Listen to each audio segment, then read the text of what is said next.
Começa agora mais um programa Mercado Futuro. Eu lembro você que você pode assistir tanto esse programa quanto os boletins diários pelas redes mais conhecidas aí, YouTube, Facebook, Instagram, LinkedIn, e dar seu palpite, ou enfim, conversar comigo.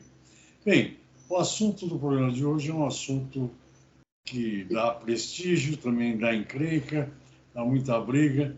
É um produto tradicional no Brasil, que é o café. E o mercado de café vive um período, eu diria, pós-turbulência. Não estou dizendo, não sei o que vem por aí pela frente, mas o Brasil teve aí recentemente secas enormes, geadas consecutivas. Recentemente eu li até a respeito aí de 17 mil hectares de lavouras de café teriam sido atingidas por chuva de granizo. Chuva de granizo, para quem não sabe, é gelo que derruba fruto, derruba flor, enfim. Mas todo esse mercado, todos os fatores que estão influenciando o mercado agora e daqui um pouco para frente, vão ser conversados, vocês vão ficar sabendo que o meu entrevistado é o diretor do Instituto de Economia Agrícola aqui da Secretaria da Agricultura do Estado de São Paulo, conhecido amigo Celso Vegro. E o Celso está sempre com um olho no mercado de café. Ele é um estudioso do assunto e, como eu, ele é estudioso e consumidor de café. Eu sou só consumidor de café. Celso, muito obrigado pela tua atenção. E você escreveu um artigo recentemente e apontou lá uma série de fatores que vão influenciar, já estão influenciando, e vão influenciar as safras futuras de café. Como é que você está vendo as coisas que estão ocorrendo no mercado de café, não apenas no Brasil, mas no mundo? Obrigado pelo convite, Resch, é um prazer reencontrá-lo e estar aqui presente no seu programa para conversar sobre café. Não é só o Brasil que não está conseguindo entregar volumes significativos. Outros países concorrentes também estão com problemas para realmente abastecer o mercado internacional. Em contrapartida, o mercado internacional, os consumidores de café dos Estados Unidos, da Europeia, Japão, Canadá, todos esses países importadores, com medo, sem saber exatamente qual a profundidade que a recessão vai assumir nesses países, estão também com muita precaução em fazer novas aquisições de produtos. Estão tentando sentir o mercado antes de formular seus pedidos de compra de café. Então, esse é o curto prazo.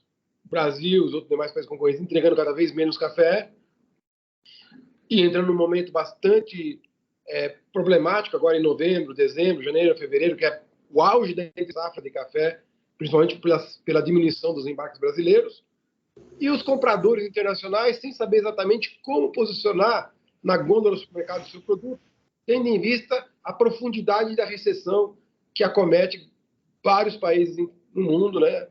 Inclusive os Estados Unidos. Não chega a ser recessão ainda, mas já é pelo menos 2 trimestres sem crescimento, né? Que daqui a pouco caracteriza uma recessão. Mas um trimestre sem crescer é uma recessão. Nós estamos na iminência de uma recessão e não sabemos qual o tamanho que ela vai ter. Por causa da inflação, por causa do preço do gás, por causa da carência de mão de obra nos Estados Unidos, o mercado de trabalho alavancando demais a inflação americana, e tudo isso com características já inerciais, né? Que é mais complexo ainda. Características inerciais, que torna mais difícil o controle. Então, esse é o curto prazo. No longo prazo, os investidores na Bolsa, o que eles estão olhando? Eles estão olhando a safra 23. E por isso o preço está derretendo. Estão olhando a safra 23. E qual a perspectiva que eles têm para a safra 23? 70 milhões de sacas do Brasil. Essa é a perspectiva deles. Uma super safra brasileira, com tendência a ser recorde. Nós tivemos 69, quase 70 milhões em 2019, 2020, e estão imaginando agora 70 milhões na safra que vai entrar, que já estamos em andamento.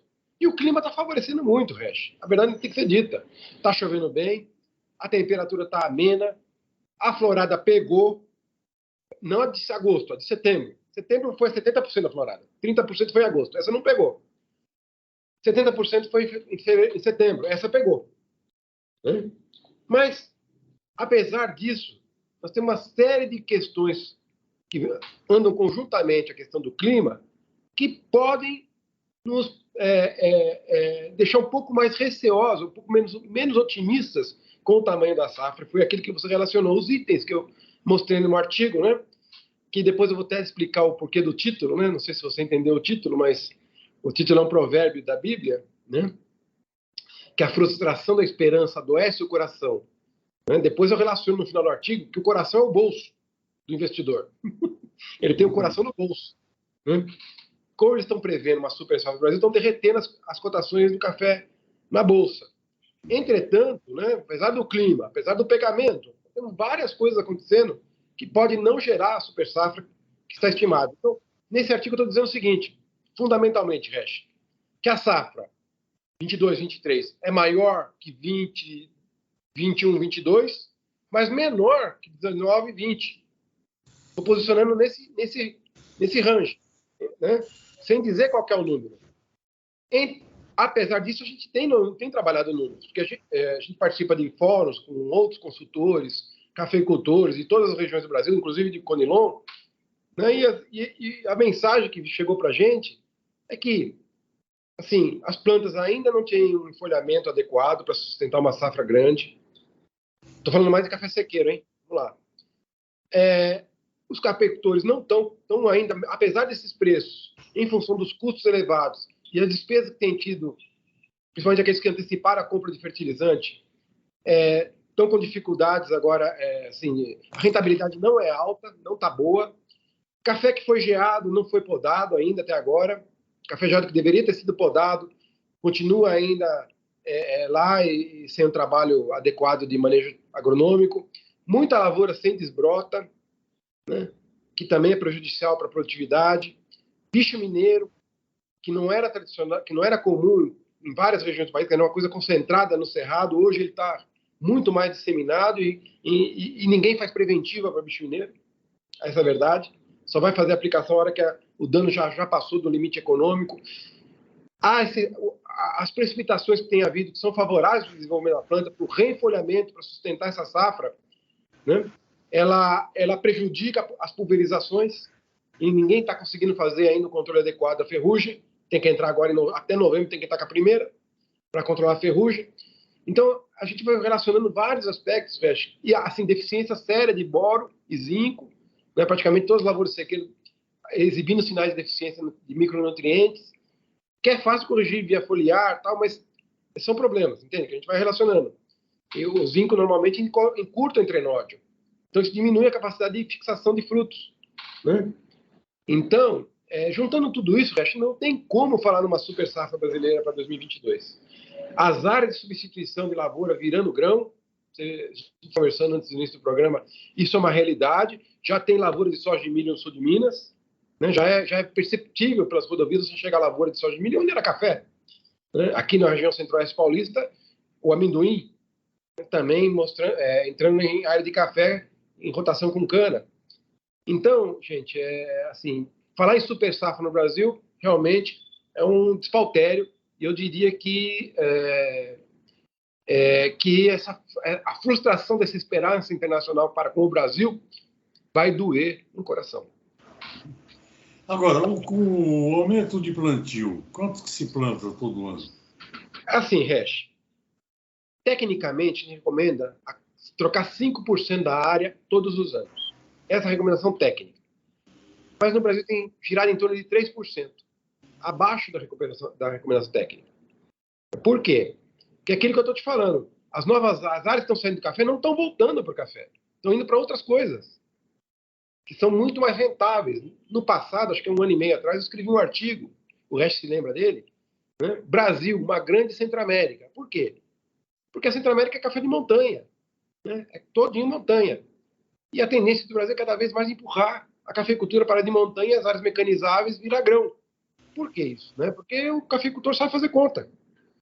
Num plantio de café, ele vai levar 3 anos para ter a primeira renda comercial, vai fazer 6 safras de grãos nesse período. E nessas 6 safras, a rentabilidade que ele vai obter comparativamente do café, é infinitamente superior. É infinitamente superior. Podendo fazer mercado futuro muito mais facilmente para 2, 3, 4, 5 anos. Enquanto o café você não consegue basicamente para o ano seguinte. Então, o planejamento comercial, a segurança da rentabilidade é muito mais favorável para a área de grãos do que para a área de café. Então, dificilmente as áreas que saem do café estão voltando para café, por isso que a renovação está ficando abaixo dos 5% recomendado na maior parte das regiões. E não tem área nova surgindo. Você não vê um novo cinturão cafeiro surgindo. Não. Você vê realmente cada vez mais sendo a área cafeira sendo questionada pelas alternativas econômicas que a agropecuária oferece. Eu tenho ouvido falar muito, nós vamos falar de arábica hoje, mas eu tenho ouvido falar muito que o Brasil vai bater o Vietnã em robusta, conilon, não sei. Mas não, isso ali, Rondônia, naquelas outras isso áreas. Isso é uma realidade. Quer dizer, a realidade, o que acontece hoje com a arábica é diametralmente oposto, diametralmente oposto ao que está acontecendo no conilon, né? De fato, até aqui em São Paulo, né, já temos experiências bem sucedidas em robusta, né? Não em conilon, em robusta. E isso está sendo uma tendência forte, mesmo porque o tipo o pós-colheita está melhorando, as variedades estão melhorando, o robusta está entrando mais forte também, que já tem uma xícara um pouco mais fina do que o conilon propriamente dito, né? Quer dizer, lógico que os dois têm suas qualidades intrínsecas um e do outro, né? Mas o robusta tem se mostrado muito, muito favorável para participar dos blends no Brasil, né? Então, hoje praticamente não se exporta robusta, está tudo sendo consumido no mercado interno. E isso é que está dando uma certa folga para que nossos embarques continuem elevados. Mas é de curto prazo, porque não tem essa oferta. Realmente, você vê nas principais cinturões cafeeiros, não teve nenhum que não teve uma quebra de 40% nessa safra. Não teve nenhum. Entre 40% e 60% as quebras observadas em qualquer cinturão cafeiro de arábica que você for consultar. Quer dizer, pessoas que esperavam colher 5 mil sacas estão colhendo 2 mil. É nessa base que tem acontecido, entende? Então, isso é muito gravoso para imaginar que a gente vai ter um excedente muito grande para recomposição de estoques e um suprimento favorável para o mercado internacional. Celso, vamos dar um intervalinho aqui rápido. Eu converso com Celso Vegro, ele é diretor do Instituto de Economia Agrícola do Estado de São Paulo, da Secretaria da Agricultura, IEA, e fazendo um balanço do cenário, como é que ele está vendo e analisando o mercado de café. Nós voltamos rapidamente, até já.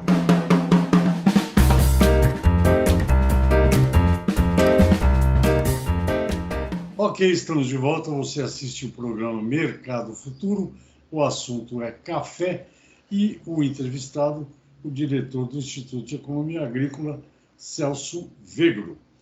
E ele, no primeiro bloco, já disse aí como é que ele está vendo as coisas. Em primeiro lugar, não se imagina.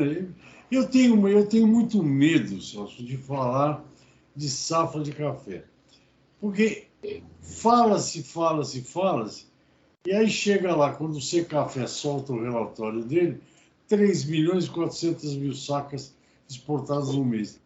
Eu acho a safra de café no Brasil um verdadeiro mistério na era do satélite, na era enfim, dessas tecnologias todas. Mas, para eu concluir o que eu estava dizendo, o Celso acha difícil uma grande safra agora, 22, 23, aquela que vão colher em maio do ano que vem. O mercado trabalha aí com 70 milhões, não sei. Mas, por causa desses 70 milhões supostos, é que a libra-peso do café caiu recentemente de 2,20 para 1,80? Isso aí é um movimento do mercado? Exatamente, Resch. Essa que eu te falei, a visão de médio prazo dos investidores lá fora, que é a super safra do Brasil, formando os preços futuros. Né? E no curto prazo, uma insegurança do comprador, né, daí de quem opera no físico, quanto ao desempenho dos mercados consumidores em função da crise econômica que esses países têm vivido. Então, uma pessoa que gastava, sei lá, em torno de, vamos supor, R$ 1.000, não sei se é R$ 1.000, vamos supor, R$ 5.000 por ano com gás na Alemanha, está gastando 20, né, transformando assim em euros para reais, uma coisa dessa na magnitude, multiplicou por 5 vezes. Então, isso sai o consumo tem que ser afetado por essa questão. A despesa com o aquecimento doméstico vai afetar o consumo. Agora, em que proporção, quanto disso vai ser em cima do café, a gente não sabe, mas vai ter efeito sim. Então, o torrefador, o exportador, o trader de café ainda está tentando entender o que pode vir a acontecer com o mercado internacional em função dessa recessão. Então, essa é uma tendência de curto prazo, né? E a tendência de médio prazo é essa dos preços internacionais. E essas duas coisas estão caminhando para lados diferentes. A de curto prazo. Mas você tem razão também. Os embarques brasileiros sempre têm surpreendido. Embora a gente diga que a situação é bastante crítica, acaba aparecendo café. Isso realmente é uma incógnita. De onde vem esse café? Porque grande parte dos estoques eles foram consumidos ao longo dos 2 últimos anos, em que as safras foram pequenas, né? A safra 20-21 foi ciclo de baixa, 21-22 teve problema de geada e seca, também repetiu a safra. Quase repetiu, um pouquinho melhor só. Agora me conta, perdão, continua.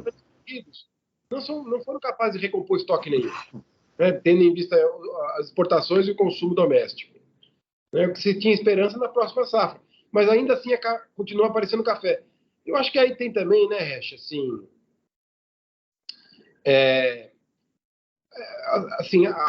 tem muita coisa que era venda antecipada, né? Venda que foi feita lá em 2021, 22, está sendo entregue, em 21 principalmente, está sendo entregue agora, né? Mas é uma conversação que já ocorreu lá atrás, né?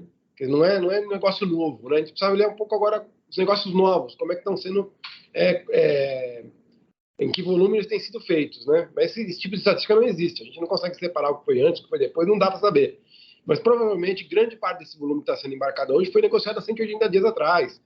Né? Não é coisa que revela realmente qual que é a nossa posição de oferta de café nesse momento. O que eu ouço falar é que tem muita gente, inclusive acho que o seu artigo fala isso, tem muita gente que está entregando o café que foi negociado há meio ano ou mais atrás a R$ 700. E mal ou bem, com queda e tudo, a saca Nova York hoje, transformando em reais, deve dar uns 1.200, 1.250 por aí. O que eu queria te perguntar é o seguinte, no binóculo da pesquisa, ou no teu binóculo aí, é curioso porque a Etiópia tudo bem, a Etiópia a gente sabe que quando chove alarga tudo, ninguém consegue carregar café para lugar nenhum. Isso já é tradição no mercado. Mas está havendo problemas de clima e de safra nos principais países, Brasil, Colômbia e Vietnã. Eu não me lembro de outra época que aconteceu desgraça nos 3 lugares. Você se lembra disso, não? Já tivemos secas severas no Vietnã, né? Acho que em 2017, por aí assim. E tivemos muitas inundações na Colômbia, né? Isso é meio frequente na Colômbia, você ter chuvas muito intensas e também dificultar os embarques. Teve greve também na Colômbia, há poucos meses atrás, né? Greve nos portos e tal, né? Também prejudicou bastante. Mas, de fato, né, nós estamos numa situação explosiva na área de café. Eu diria que é explosiva. Na área de café, nós estamos vivendo uma situação explosiva em que, de fato, existe uma demanda muito maior do que a capacidade dos países de entregar. Né? Então, se preparem para uma volatilidade forte aí nos próximos meses e com essa que eu falei, né? De doer no coração. No caso, é uma etapa...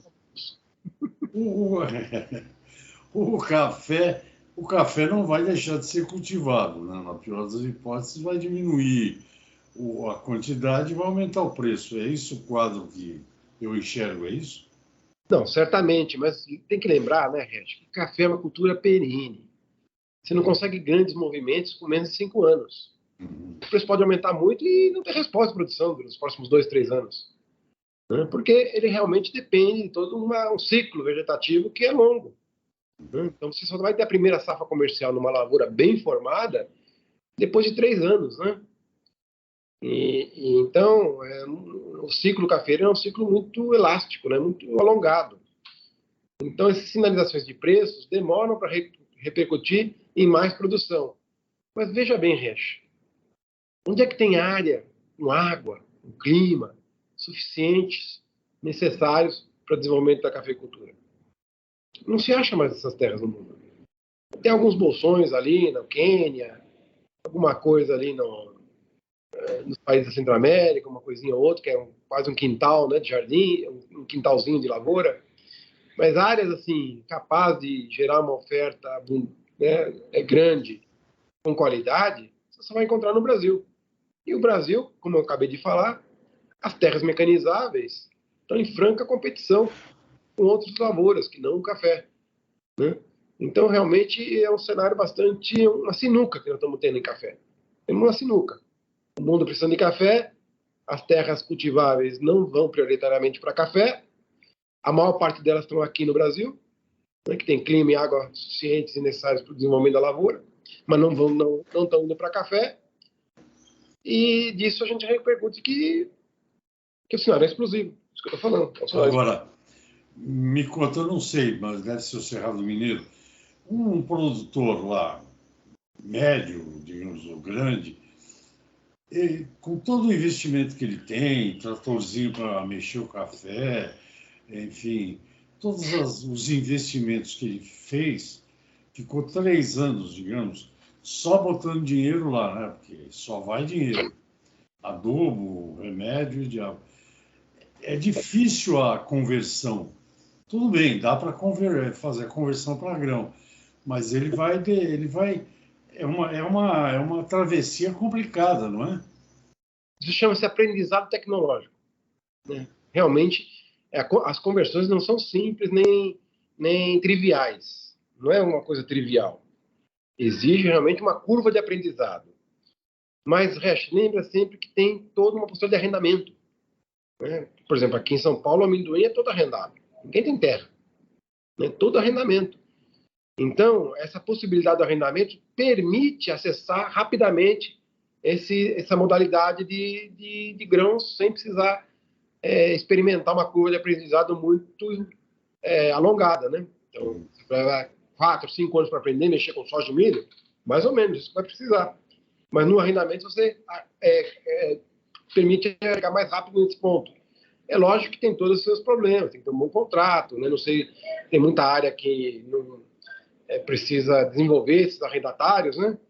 Não tem tanta oferta assim, mas em geral você consegue, para milho e soja você consegue, nem que vem gente do Paraná, vem gente do Mato Grosso, consegue no Triângulo Mineiro e aqui em São Paulo oferecer áreas para arrendamento e serem absorvidas pelo mercado. Eu tenho uma curiosidade, não é café, mas agora que você tocou no assunto, nós vamos para o intervalo, mas depois você pode comentar. Eu fiquei super. Quer dizer, eu sou paulistano, então tenho o maior orgulho de ter nascido em São Paulo, no Brás, e gosto das notícias boas sobre São Paulo.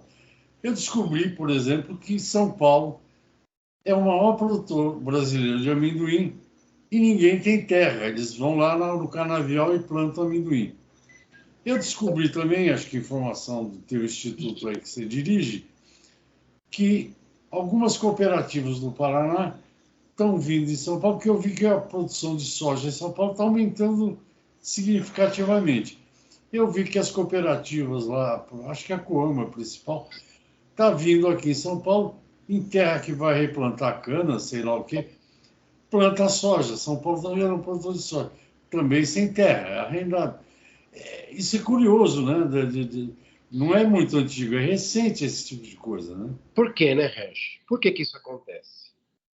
Porque um hectare aqui em São Paulo custa 50 mil reais. Um hectare no Cerrado custa 100 mil reais. Ou seja, ninguém tem dinheiro para comprar terra. Mas pode ter capital variável, né, para fazer uma lavoura. Não tem o fixo, mas tem o variável. Né? Tem o trator, tem consegue as sementes, a colhedora, quer dizer, aqueles componentes do custo de produção. Né? Então, isso favorece muito. E outra coisa, pois é, isso eu estou falando, o custo de oportunidade da terra é muito elevado e o café não está pagando mais. Paga. E se você, uma terra que custa 100 mil reais, fazer café, espera 3 anos para pagar o custo de oportunidade de usar aquela terra, o grão já pagou 6 safras. Já pagou 6 safras, entende? Então, é uma imobilização muito custosa numa área. Quer dizer, é uma decisão que envolve perda econômica mesmo. Fazer café numa terra que custa 100 mil reais o hectare, você vai perder dinheiro. Exatamente isso que vai acontecer. Né? E o cafeicultor sabe fazer conta. Você sabe fazer conta. Eu sei fazer conta. Não dá. Não é assim que funciona. Né? Então, realmente, a renovação de café não é significativa. O que geou, tem lavoura geada que até hoje não está sendo bem manejada. Né? Temos deficiências minerais no campo, as plantas exibindo deficiência, embora a chuva está favorecendo o reenfolhamento da lavoura. Estamos com dificuldades em tratos fitossanitários. O cafeicultor não se capitalizou com esses bons preços que foram praticados aí de começo do ano até mais ou menos agora o quarto trimestre desse ano, né? Preços razoáveis. Por que eles não se capitalizou, Resch? Porque não teve produtividade. Foi um ano de baixa e o outro ano de seca e geada. A produtividade ficou na casa dos 20, 25 sacas. Quer dizer, essa produtividade empata com o custo de 1.200 a saca. Não dá para ganhar muito dinheiro.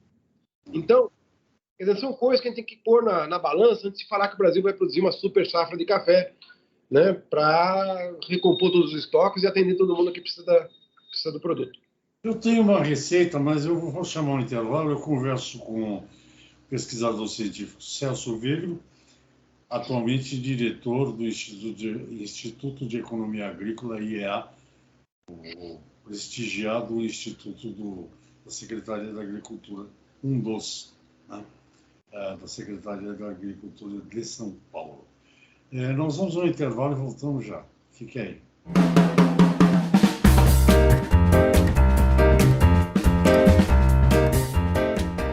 Ok, estou de volta. O assunto é uma delícia, é café.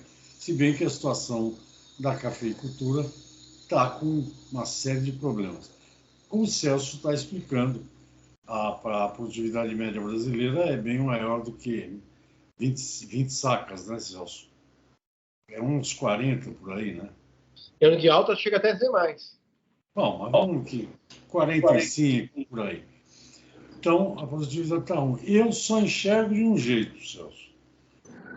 Para você estimular o produtor, você citou o exemplo 2 vezes já, ou 3, que o cara que produz grãos em 3 anos, que ele vai esperar o café produzir alguma coisa, ele faz 6 safras. Além disso, eu queria acrescentar o seguinte: não quero que ninguém abandone o café por minha causa, mas você planta soja em setembro, outubro, novembro, dezembro, janeiro, você começa a colher. Se deu tudo errado, você planta de novo, em mais 4, 5 meses você colhe milho ou soja também. Ou seja, quando dá errado uma safra de grãos, a recuperação é rápida.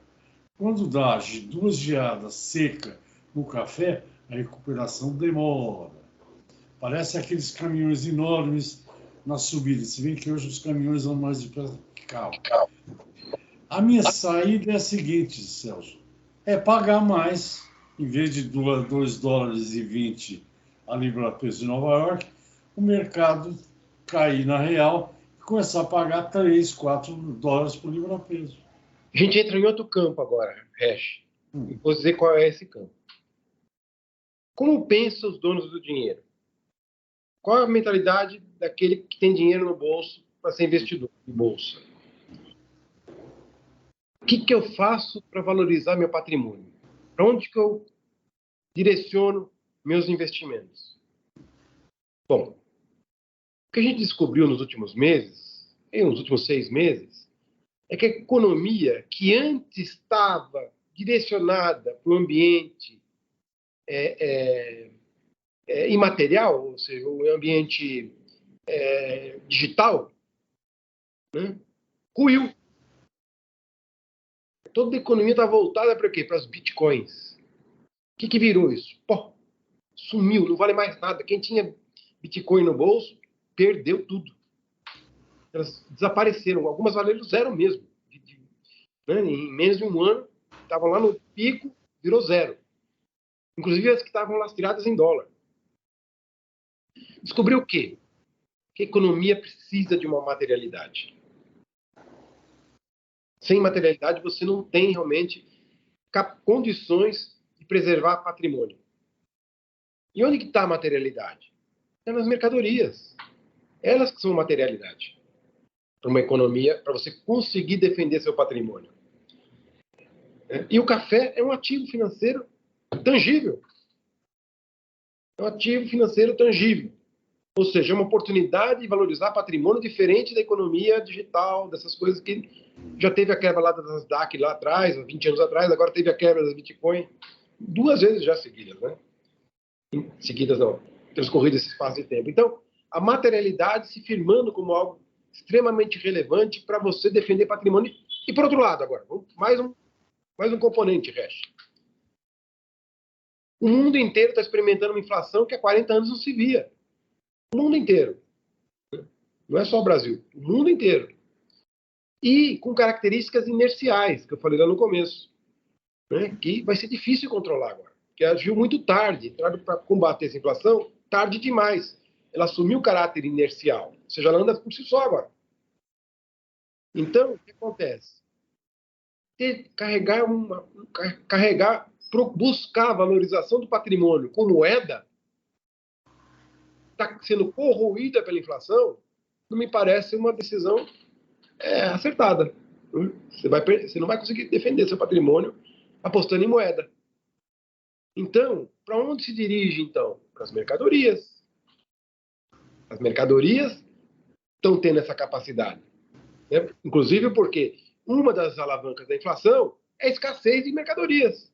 Sim. A escassez de grãos, a escassez de café, a escassez de boi, a escassez de leite, né? A escassez de cacau, de algodão. Quer dizer, tudo está passando por um momento de déficit de oferta. Tudo não, né? Estou exagerando um pouco, mas grande parte das mercadorias estão passando por um déficit de oferta com a retomada da economia pós-pandemia. Então, minha expectativa, Resch, é que esse movimento de derreter cotação de café ele é de curto prazo. Essa retomada dos preços deve acontecer a qualquer momento. E isso não vale só para café, vale para tudo, que é material, que é commodity, que é tangível. Tem aquela velha receita estoque e demanda, né? Aquela relação. E você vê a soja, por exemplo, que acho que depois do café é o produto com maior valor no Brasil. Uma saca de soja em Sorriso a 150, 160 reais. Ou seja, dá mais de 4 de café ainda. O preço do café ainda é o produto mais valorizado. Mas a soja, por exemplo, como a relação consumo-estoque está em 20%, 25%, que os participantes do mercado acham ruim, eles só acham razoável acima de 30%. No café eu não sei qual é essa relação, mas você vê que a soja está há anos e anos e anos e o preço continua compensador. E o café, ele tem outras influências que eu desconheço que fazem essas coisas. Não sei qual é a relação estoque, porque não, estoque de café, todo dia eu leio lá o boletim do Carvalhais, ou que outro que seja, os estoques do mundo estão caindo, né? Exatamente, por isso que eu estou dizendo que a situação é explosiva, quer dizer, o mercado derretendo preços e estoques caindo, quer dizer, é um paradoxo. Né? E os investidores procurando a tangibilidade para preservar seu patrimônio. Ou seja, então, essa contradição vai ter um ajuste. E o ajuste onde que é? Na economia real. Não é naquilo que imaginado, é na economia real. A economia real qual que é? É isso que você falou, é oferta, demanda, estoque, é ali que vai se ancorar a formação de preços. Né? Quando o cenário está muito incerto, se volta para a relação,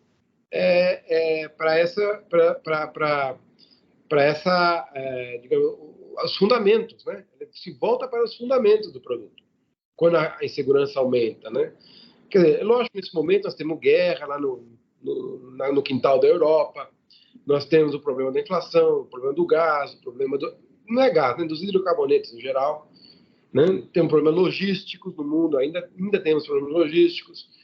Né? Quando sobe o custo do frete, sobe o custo do seguro. sobe uma série de outros custos que estão ancorados na questão do transporte. Né? Então, tudo isso está alimentando o processo inflacionário que nem eu falei, adquiriu uma tendência inercial, principalmente na Europa. Né?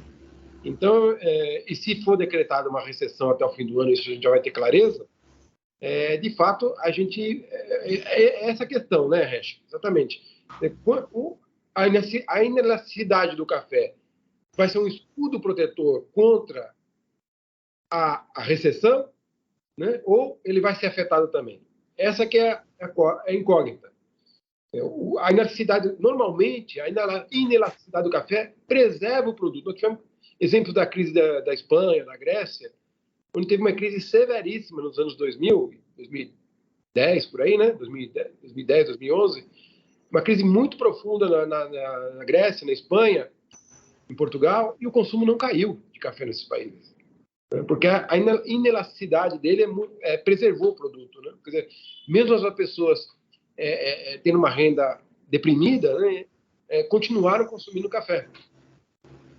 Troca de marca, pega uma coisa mais barata, mas o volume não diminui. Então, essa que é a ponderação que a gente está aguardando para perceber melhor nos próximos meses, principalmente no mercado europeu. Uma coisa que eu posso te garantir é o seguinte: quando começar a rir, você já sabe que já vem besteira. É porque eu estava olhando o tempo aqui. Eu tenho pago bem mais caro o café que eu tomo já, viu? Não, certamente. Nós temos acompanhamento de preços aqui em São Paulo, né, no varejo, e a curva a inclinação é super positiva para a curva de preços nos últimos 24 meses para café.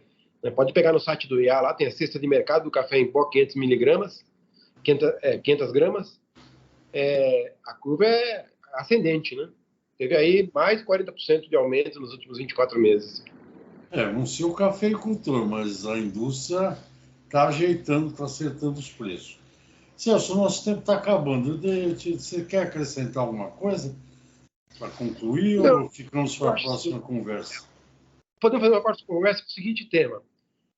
Nesse cenário, quais elementos que eu tenho que levar em conta para planejar minha comercialização? Eu acho que é isso que nós temos que trabalhar. O cafeicultor tem que estar atento para a comercialização, é aí que ele vai acertar a mão, porque a safra vai ser maior, não é igual a 2020. Nós vamos ter café. Então, agora é saber como nós vamos vender esse café. De que forma? Em que momento? De que jeito? Acho que essa que é a orientação que nós temos que passar aí pelo seu canal, pelos nossos inscritos, né? Dar esse apoio para o cafeicultor para que realmente essa possibilidade de recompor a renda, sair do endividamento, se concretize. Se eu for seguir os conselhos da Associação dos Cafeicultores do Brasil, do nosso amigo comum Armando Matiello, trava nem pensar. Acho que eu vou discordar um pouquinho dele. Há controvérsia. Então tá bom. Celso, muito obrigado, prazer falar com você. Igualmente. Ainda mais, você me deu uma dica de onde comer um polvo. Eu adoro frutos do mar, crustáceos, essas coisas todas. Obrigado. Fique aí que eu vou me despedir aqui dos internautas e depois eu falo com você, tá bom? Obrigado mais uma vez.